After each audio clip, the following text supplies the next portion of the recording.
Mava fled for her life, and many kinfolk went with her. But Dadam was unable to follow, being laid low with the sickness. This loosened his tongue so it became uncontrollable, making him babble like a child, and the sickness covered his body with red sores, from which came an issue. Luid also departed for a place far out in the wilderness. Those with Dadam, who looked back towards the place of the garden, saw bright tongues of light licking the sky above it, the whole being interwoven with flickering flames and many hues. Those who sought to return were repulsed with a tingling ache over their bodies, which increased into severe pain as they approached, so they were driven away. When Dadam recovered so he could stand, only a few remained with him, and they all moved further into the wilderness to a place where there was water and pasture. There, Dadam left Herthu, his son, and the boy's mother, with Habris the learned, and set out to find Luid. After many days, Dadam and those with him came upon Luid and his yoslings, who were full of sickness, and slew many, but Luid was not slain, though mortally wounded, and he lay against a great rock. When Dadam came near, Luid raised an arm heavily and said, "Hail to the victor and benefactor, who has come to terminate our wretchedness."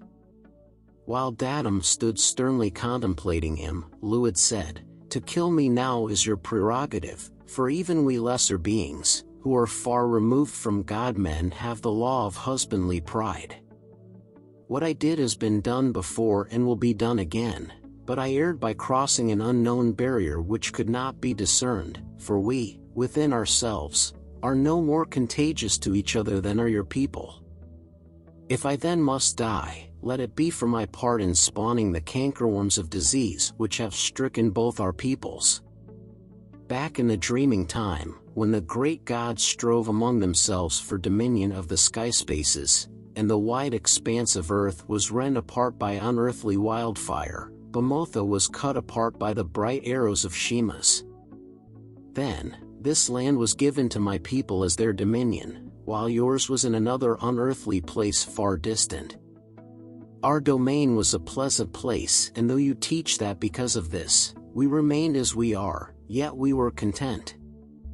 We know of no great design, nor of any barely attainable objectives, to which men must aspire.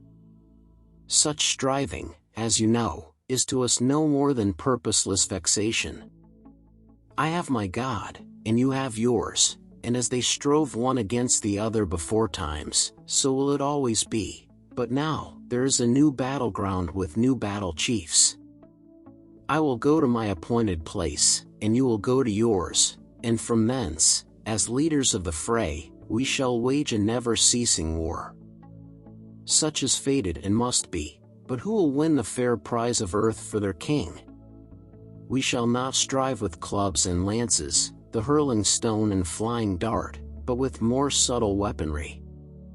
This thing is not our choice, we are but playthings of fate. That you and I should head the fray is not because of our qualities, but because we were where we were when we were. Now we are but two precarious points of life in a hostile wilderness, but what might we be in 100 generations? Dadam said, "These things I know too, for my eyes have always been opened. I too have looked out into an endless plain without any horizon, but I shall lead those who have grown strong through seeking and striving, while those in your ranks will be weakened through indulgence in the flesh pots and pleasure places of earth. We are the disinherited, but not the disowned. We have the seeds of victory within us. You and yours were never more than you are, sons of the easy path, followers of the downhill road." Then, when these things had been spoken, Luid died, and Dadam and those with him burned his body. Dadam and those with him wandered the wasteland for many days, then turned southward towards the mountain. Then it happened that one day, Dadam was seated apart, in solitude among rocks, with chin on chest, and a hunter of the Eubalites came upon him from behind. The hunter slung a smooth stone as the man turned, and it struck out his eye. Then, the Eubalite slew him by smashing in his head with a stone. This hunter was the son of Ancator, son of Enanari, king of the Eubalites, by Ercala, daughter of the Chisites. This is known because those who were with Datum came out of the barren places and learned the ways of builders, becoming great among the Eubalites and raising cities along the rivers. Among them was Enkilgal, who built Cario, which stands between the two great rivers, and Neder and Belechramum, who taught men the ways of writing, setting the letters upon a pillar in Harak.